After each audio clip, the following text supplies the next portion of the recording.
એવું કહેવાય છે કે એક સમયે સુરતના બંદરે 84 દેશના વાવટા ફરકતા હતા.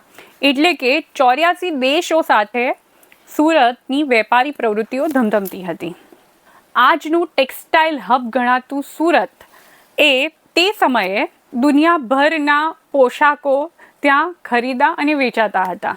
અહીંના દરજીઓ તમે જે કાપડ અથવા તો જે પરિધાનનો નમૂનો મૂકો તેવું કપડાં બનાવી આપવામાં નિષ્ણાંત હતા. અને અહીંના વણકરો પણ તમારા કપડાની નમૂના પરથી તમને અદલો અદલ એવું કાપડ વણી આપતા હતા. આજનું ટેક્સટાઇલ હબ સુરતની ટેક્સટાઇલ ઇન્ડસ્ટ્રીના ડેવલપમેન્ટની પણ એક લાંબો ઇતિહાસ છે. સુરતના બજારમાં હાથીદાંત, સુખડ, ગરમ કપડાં, કલાઈ, સીસું, કોડી, ખાંડ, ચા, પરવાળા, તલવાર, ચપ્પુ, ચશ્મા, અરીસા, હુક્કા, ગુલાબજળ, તજ, લવિંગ, જાવંત્રી, એલચી, મરી, કપૂર, તાંબાના પતરા, લોબાન, પારો, ઓળિયો વગેરે વસ્તુઓના વેપાર થતા હતા.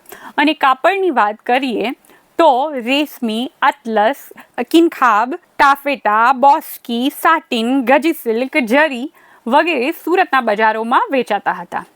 ઉપરાંત હીરા, માણેક, પન્ના, મોતી, સોનાની નિકાસ સુરતના બંદરેથી થતી. દૂર દૂરના વેપારીઓ સુરતના બજારમાં માલ વેચવાને પ્રાયોરિટી આપતા હતા. એવું કહેવાય છે કે વર્ષના અંતે 40,000 પોટ જેટલો માલ સુરતમાં ઠલવાતો હતો. અને એ સમયના સાવ સસ્તા કાળના કહી શકાય એ હિસાબે 20 લાખ રૂપિયાની હેરફેર થતી હતી, જે આજના સમય પ્રમાણે ઘણો મોટો આંકડો કહી શકાય. પણ આ બધી જાહો જલાલી માટે આપણે જેના આભારી છે તે છે મલિક ગોપી, જેના નામથી આપણું ગોપી તળાવ અને ગોપીપુરા વિસ્તાર વસ્યો છે. મલિક ગોપી એ સમયે મોહમ્મદ બેગડાના દરબારમાં મહત્વનું સ્થાન ધરાવતા હતા.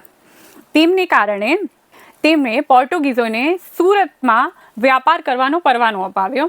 અને પછી તો આર્મેનિયનો, ડચો, આરબો, અંગ્રેજો અને પારસી આવતા જ રહ્યા અને સુરતની પ્રગતિ થતી રહી, સુરતનો વિકાસ થતો રહ્યો.